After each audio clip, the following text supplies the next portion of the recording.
कुणाचा जन्म कुणाला काय देऊन गेला, बाबासाहेबांचा जन्म आम्हाला न्याय देऊन गेला. हो, कुणाचा जन्म कुणाला काय देऊन गेला, बाबासाहेबांचा जन्म आम्हाला न्याय देऊन गेला. अन्यायाविरुद्ध लढण्याचे प्रहार देऊन गेला. या राष्ट्राला अजोड असे संविधान देऊन गेला, संविधान देऊन गेला. सन्माननीय विचार मंच, आदरणीय व्यासपीठ आणि माझं समस्त धर्मप्रेमींनो, मी गौरी राऊत आणि आज 14 एप्रिल म्हणजे प्रत्येकालाच माहिती आहे की आज भारतरत्न डॉक्टर बाबासाहेब आंबेडकर यांची जयंती. त्यानिमित्त मी आपल्याला थोडक्यात माहिती देण्याचा प्रयत्न करणार आहे. ते तुम्ही शांततेने ऐकावी ही माझी नम्र विनंती. 14 एप्रिल हे फक्त कॅलेंडरवरची एक तारीख नसून काळाने घेतलेला कलाटणीचा एक दिवस आहे. 14 एप्रिल आजच्या दिवशी डॉक्टर बाबासाहेब आंबेडकर नावाचा एक क्रांती सूर्य जन्माला आला होता, ज्याने नात्याने कित्येक वर्षापासून अन्यायाच्या काळोखात खितपत पडलेल्या समाजाला प्रकाशाचे किरण, स्वातंत्र्याचा किरण दाखविला होता. डॉक्टर बाबासाहेब आंबेडकर म्हणून गेले की पत्थर पूजने से कुछ ना मिले, पुस्तक पढ़ने से मिले ज्ञान. पत्थर पूजने से कुछ ना मिले, पुस्तक पढ़ने से मिले ज्ञान. मंदिर जाने से अगर भगवान मिले तो पुजारी आपसे क्यों मांगे दान. डॉक्टर बाबासाहेब आंबेडकर म्हणतात की माझा देश हा बिनडोक्याचा बाजार आहे. माझा देश हा बिनडोक्याचा बाजार आहे. हो, कारण ते खरंच आहे. कारण इथे लोक चटणी कोरडी खातील आणि तेल ते मंदिरातील दगडावर ओततील. नारळातलं शुद्ध आणि पौष्टिक आणि चवदार जल गटारीत आणि नदीतील गटार जल पवित्र म्हणून स्वतः पितील. चादरी दगडावर घालतील आणि माणसांना उघड्यावर ठेवतील. डॉक्टर बाबासाहेब आंबेडकर म्हणतात की परिवर्तनाच्या चळवळीमध्ये काम करायला भिणारी माणसे जिवंतपणेच मेलेली असतात, तर या परिवर्तनाच्या चळवळीमध्ये काम करणारी माणसे मेल्यानंतर सुद्धा जिवंत असतात. अहो, मग लोकांच्या अंगात देवी भूतच का येतात. छत्रपती शिवाजीराजे, सावित्रीबाई फुले, अशोक सम्राट यांच्यातले विचारवंत आणि थोर का येत नाही. डॉक्टर बाबासाहेब आंबेडकर म्हणून गेले की ज्या दिवशी लोकांच्या अंगामध्ये देवी भूत न येता छत्रपती शिवाजीराजे, सम्राट अशोक, सावित्रीबाई फुले यांच्यासारखे थोर आणि विचारवंत लोक येतील ना, त्या दिवशी भारत हा अख्ख्या जगावर राज्य करेल, अख्ख्या जगावर राज्य करेल. अहो, भीम जयंती ही डोक्यावर घ्यायची गोष्ट नाही, डोक्यात घ्यायची गोष्ट आहे. काही लोक म्हणतात की संविधानामध्ये काय आहे, काय आहे संविधानामध्ये. एवढे मोठे हक्क दिले डॉक्टर बाबासाहेब आंबेडकर यांनी तुम्हाला. आणि हो, जे लोक संविधानाला मानत नाहीत ना, त्यांनी मतदान करू नये. तसंच जर आपल्या घरामध्ये चोरी किंवा इतर काही झालं तर पोलीस स्टेशनमध्ये पाय ठेवू नये. जे लोक सरकारी नोकरी करत आहेत, सरकारी नोकरी करू नये. कारण ज्या सरकारी नोकरीमध्ये तुमचे बाप आहेत, तुमचे दगासमोर बसलेले आहेत ना, त्या तुमच्या बापाला त्याला हक्क देणारे एकमेव म्हणजे डॉक्टर बाबासाहेब आंबेडकरच होते.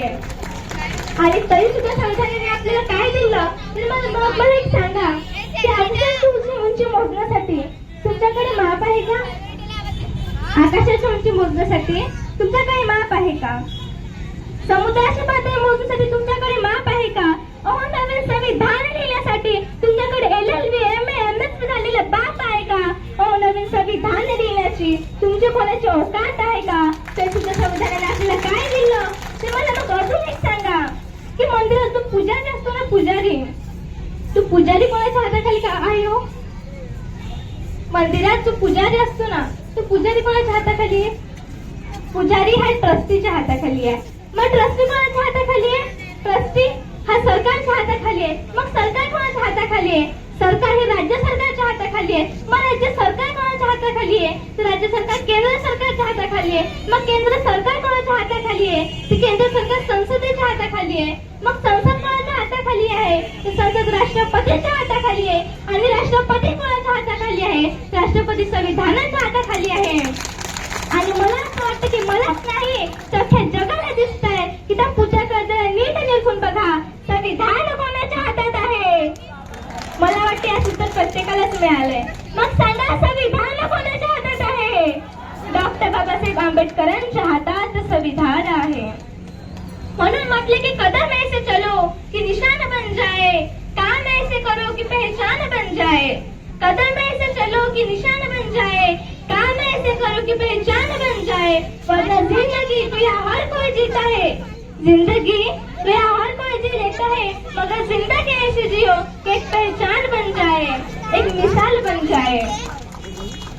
महाराष्ट्राच्या एका नामवंत व्यक्तीने नांदेडच्या एका संसदेमध्ये एक वाक्य बोललं होतं की ज्यांच्या घरामध्ये खायला पीठ नाही त्यांच्या नावाने विद्यापीठ कशाला बांधतात. ज्यांच्या घरात खायला पीठ नाही त्यांच्या नावाने विद्यापीठ कशाला बांधता. पण आज तुम्हाला सगळ्यांना एक सांगणं आहे की हो, ज्यांच्या नावाने तुम्ही विरोध करत होतात ना, त्याच्या नावाने आज भारतात एक नाही, दोन नाही, तीन नाही, तर तब्बल 14 विद्यापीठ त्यांच्या नावाने आज भारतात आहे. It is the power of the doctor B.R. Ambedkar. एक उदाहरण तुम्हाला सगळ्यांना सांगावंसं वाटतंय की बघा, भीमराव मनामध्ये किती रुजलेले आहे. एक शिक्षक होते, ते विद्यार्थ्याला म्हणाले की क्लास 3 प्रश्न विचारणार, 3, पण त्या तिन्ही प्रश्नाची उत्तरे होतो एका वाक्यात द्यायची. मुलगा म्हणाला की हो सर विचारा. तेव्हा सर म्हणाले की पहिला प्रश्न म्हणजे देव म्हणजे काय. पहिला प्रश्न देव म्हणजे काय, दुसरा प्रश्न राजा म्हणजे काय, आणि तिसरा प्रश्न जो होता तो थोडा आगळा वेगळा होता की ज्ञान, स्वाभिमान आणि बुद्धिमान म्हणजे काय.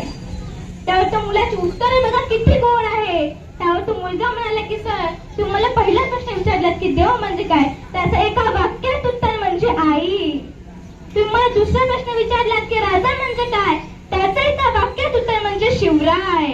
आणि तुम्हाला तिसरा प्रश्न विचारला होता की ज्ञान, स्वाभिमान आणि बुद्धिमान म्हणजे काय, त्याचं उत्तर तर मला येत नाही सर, पण माझ्या मते त्या प्रश्नाचं एका वाक्यात उत्तर म्हणजे भीमराय. ते चिमुकले बाल म्हणायचे तर बाल भीमराय. शाळेमध्ये शिक्षण घ्यायला जावं, शिक्षकाने वर्गाच्या बाहेर बसवलं, जात विचारून भेदभाव केला. ते चिमुकले बाल म्हणायचे भीमराय. घरी परतले, घरी गेल्यानंतर आईला म्हणाले की आई अगं आपल्या शिक्षणाचा अधिकार का नाही. त्यावर आई म्हणाली की बाळा कारण आपण खालच्या जातीचा आहोत. तर भीमराय म्हणाले पण आई कसं काय, हे कुणी ठरवलं, हे कसं समजलं की आपण खालच्या जातीचा आहोत.